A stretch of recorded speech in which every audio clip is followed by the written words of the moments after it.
Hello, and welcome to the presentation about BaltimoreLink. If you stay tuned, I hope you'll learn how BaltimoreLink really is a plan to connect Baltimore. First, BaltimoreLink by the numbers.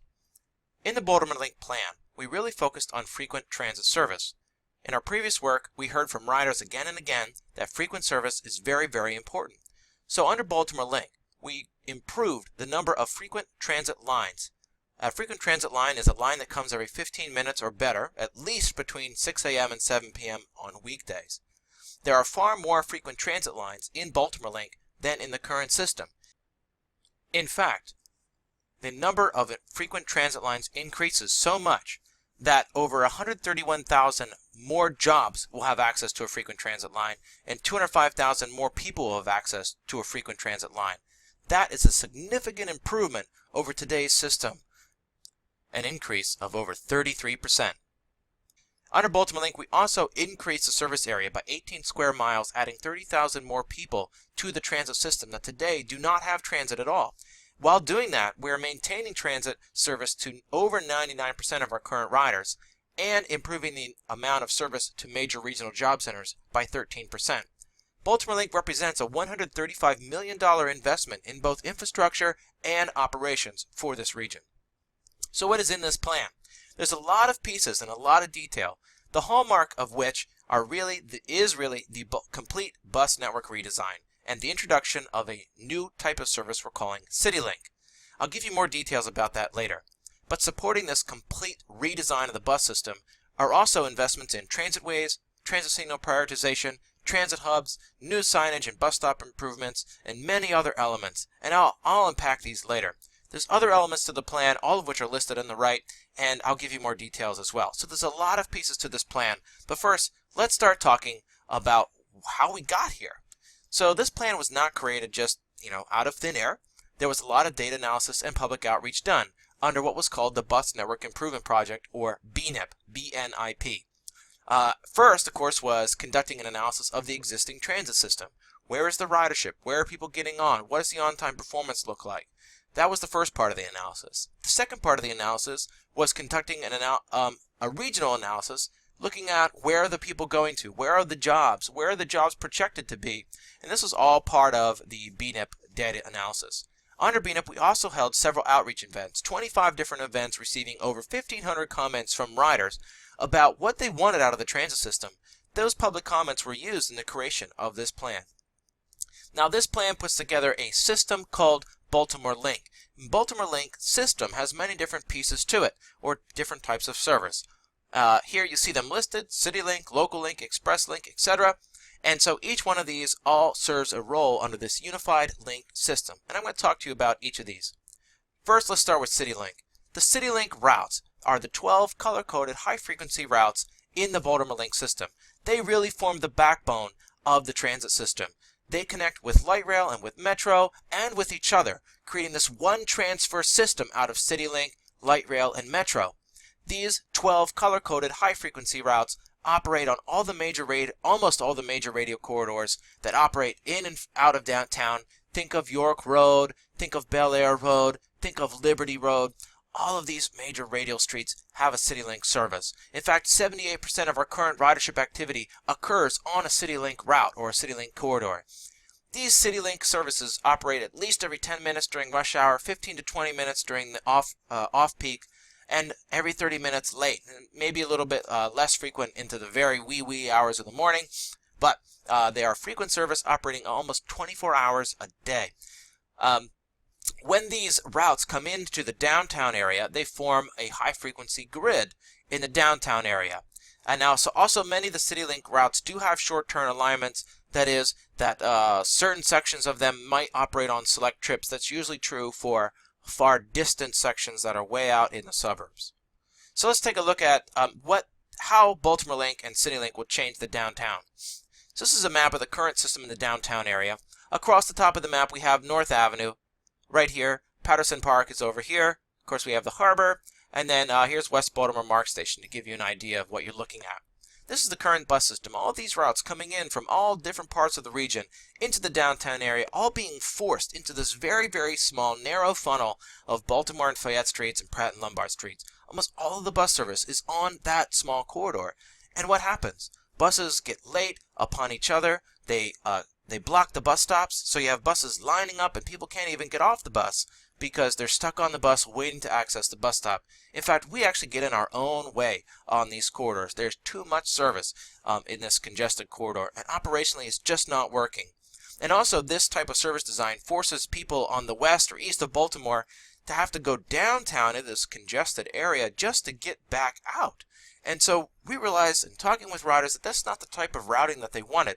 So we replaced this type of routing structure. We're forcing everything in this narrow area into a grid type structure in the downtown area using the 12 color-coded CityLink routes. You can see them all here. We tried to serve every major north-south corridor. For example, here's the Monroe Street, Fulton Avenue corridor. Cary Street is here. Utah Street is here. Charles and St. Paul Streets are here, etc. So we tried to serve every major north-south and east-west corridor in this area of the city to provide high-frequency, high-quality transit to more places, not just in that downtown core, because there's a lot of opportunity in other places of the city, jobs, people want to live and move and get around the city. This system will help do that better. Now, the 12 color-coded CityLink routes are not the only part of the system. To back up these 12 routes are local links. So these local link routes, there's about 46 of them. We have crosstown routes. They provide suburb to suburb or outside of downtown. They kind of form a semicircle around the downtown, similar to our current routes like the 22 and the 33 and the 44. All those routes of today, those are crosstown routes. Those continue to exist under this plan, just under different numbers. These crosstown routes are so important to a functioning transit system. It's so important, in fact, many of them have improved levels of service under BaltimoreLink. So you have to get into the details to see how your route would change. Also, there are 26 feeder routes. Now, the feeder routes, most of them don't go downtown, but feed from neighborhoods, areas that are harder to get to on a bus, into a CityLink route or a rail station of some kind. And so these feeder routes also perform that sort of last mile role in many areas of the city. There's also 5 new proposed express buses that provide suburb to suburb express service. Right now, all of our express service goes downtown, but these 5 new express buses would be suburb to suburb type, connecting basically Owings Mills to Towson to White Marsh to BWI, and also from Patapsco to Fort Meade. So these are the ones that are currently proposed. All the details are available on the website, but these small maps and description give you an idea of what's in those proposals. Out of the current expresses, 2 of them are being proposed to be continued. So that's the current 104, which would be still stay numbered as the 104, and the current 150, which would be numbered as the 106. Now those 2 are proposed to continue. All the other expresses, however, in the current plan are not proposed to continue. That is, they are eliminated and replaced with some other type of service, whether it's a CityLink service or a local link service. Now, we've heard a lot of feedback about this already and are the first to admit that this part of the express proposal needs to be reevaluated, and we know that this express service is very valuable and gets people to jobs and opportunity, and so we will be reevaluating this part of the recommended express network when we release the final plan later. Now, it isn't just enough to change routes. We also believe the image of the system needs to be changed, which is why this concept of link is being put forward here under this plan, and renaming all of the services under the premise of link, and also branding the buses differently. So the buses that will be operating the 12 CityLink routes will look different than the other buses, so you know that when a CityLink bus shows up, you know you're getting on a CityLink route, and therefore you also know it connects with all other CityLinks, Metro, and Light Rail. Also, we're proposing to renumber the entire bus system to follow a consistent set of rules. So we're numbering the crosstowns 20 through 49, we're numbering the feeders 50 to 99, and we're numbering the expresses 100 to 199. Of course, the CityLink routes currently have colors. Now let's talk a little bit about capital investments.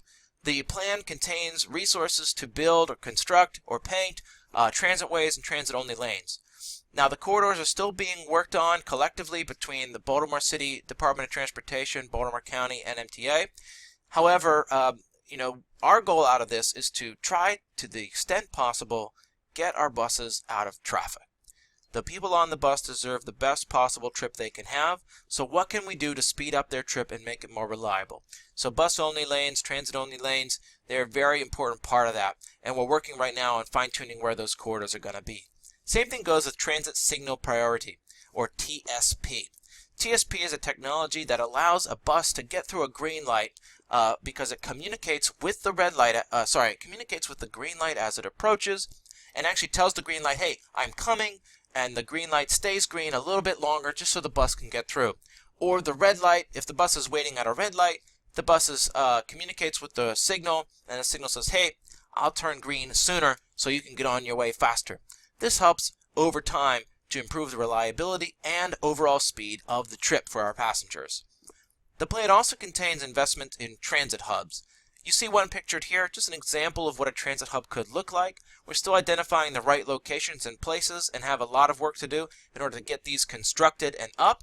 However, this is one example of what a sort of a significant or major hub could look like, with bus bays, shelters, ticket vending machines, a better place for people to come together and connect from one service to another.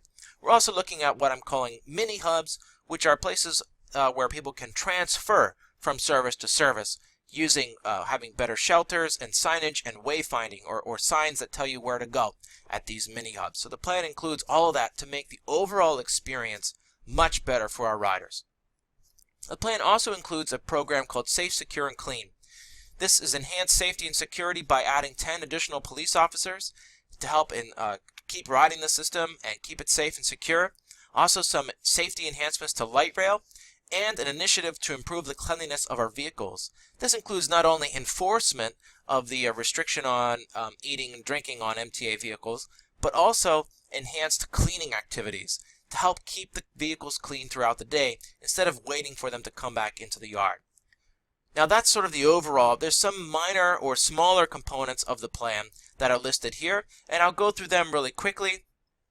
Of course, we started improved service on the QB40 on October 25th, and giving about every 10 to 15 minute service on the west side of the 40 between the Centers for Medicare and Medicaid Services and downtown City Hall. That's been underway, and of course has a few hiccups every now and then, but it is operating as we want it, and we hope to even get better. The plan also includes support for the Charm City Circulator and bike facilities. So we are looking to add a bike rack at every rail station and also support Baltimore City's bike sharing program when it hits the ground. We want to be able to have bike sharing docks at our stations. The plan also includes better service to the Fort Meade area and employees there, including a shuttle or another type of transit service that will run between Odenton and Savage Mark stations. The plan includes exploring car sharing and pop-up transit services, things like Zipcar, Enterprise Rent-A-Car, and all these types of services that help the last mile, help people get from the stop to their actual destination or location. And so the plan includes investigating these types of technologies and services to become a part of the transit experience. And lastly, there's also new commuter bus routes and expansion to light rail, and I'll give you a little bit more detail there. There are 3 new routes in the plan on Commuter Bus, and that's a route from Baltimore to Aberdeen, Baltimore to Columbia and back, Baltimore to Annapolis, and also including service from Kent Island to Baltimore. This commuter bus service would allow this rush hour type service for folks that work in Aberdeen, Annapolis, and Columbia to have better commuter options to get them to their jobs in these locations. We're also looking to expand Sunday hours on light rail. Right now the light rail starts at 11 o'clock in the morning on Sundays, and we're looking to mirror Saturdays, which starts at 6 a.m. So this is a significant expansion to service on Sundays. Instead of starting at 11 and closing at 7, we would start at 6 and close at midnight, greatly improving access to the sports fields and everything else that's going on Sundays. Now, there's a lot of information and resources you may need to fully understand all the pieces of BaltimoreLink. MTA has a website dedicated to this plan. It's at mta.maryland.gov/BaltimoreLink. You can also just go to the MTA website, mta.maryland.gov, and find the BaltimoreLink banner, click on it, and you'll get all the materials. We have details about the plan, maps, route sheets, etc. Many other items are on the website to give you full details if you weren't able to come to a workshop. We also plan to put updates on that website. Now, what's available on that website? What should you be looking at? So one thing is sector maps. Sector maps are maps of the entire BaltimoreLink proposed system. We broke it into 5 sectors, and they cover the entire BaltimoreLink service area, except for the commuter services. We don't have the commuter services there. And they display all those routes. You can get the big picture. Also, I recommend you look at the route sheets. Route sheets have every single route that's proposed under BaltimoreLink and where they run. They have a small map of that particular route, as well as the hours of service, frequency of service, etc. All that's provided, and all of it is available on the download section of the website. Let's talk a little bit about timeline. Right now, we are here in the public input phase of the BaltimoreLink timeline. We have a lot that's going to happen over the next several months. In the end, of course, June 2017 is the goal to implement all the remaining pieces. The CityLink service, all the improvements to the bus stop signs and everything is slated to take place in June of 2017. So in the meantime, we have to make sure that the bus routes, the transit network as we have it designed, is as good as it possibly can be. The next major thing that's going to be happening after we close the public input period will be the Express Bus Link hearings. I talked about 5 new Express Bus routes that we currently have proposed. The hearings on those final proposals will come out in early 2016, and we'll have hearings on those in order to meet our requirements under state law. After those hearings are over, then we'll actually implement those new express buses and also be implementing a few other pieces of the plan, including Charm City Circulator and also components of our Safe, Secure, and Clean. After that's done, we expect by mid-2016 is when we will have the final BaltimoreLink plan all put together. So after we've read all the comments and gotten everything in, mid of 2016, we plan to release the final BaltimoreLink plan. And we'll be going then into the BaltimoreLink hearings. So these will be the public hearings that will be taking place in the fall of 2016 on all the BaltimoreLink proposals. Every route, every CityLink route, local link route, all that will be part of the hearings there. There's also a few things that are slated to go into effect in early 2017, including hopefully the bicycle link components. There's improvements to bicycle facilities and the commuter buses and the Fort Meade improvements. Now, after the hearings are over for BaltimoreLink, then we'll begin the public education and outreach campaign in early 2017. 6 months dedicated to ensuring that every rider that uses our transit system or wants to will understand how the system will be different starting June of 2017. So we have 6 months dedicated to public education and outreach so that nobody is confused when this goes into effect in June of 2017.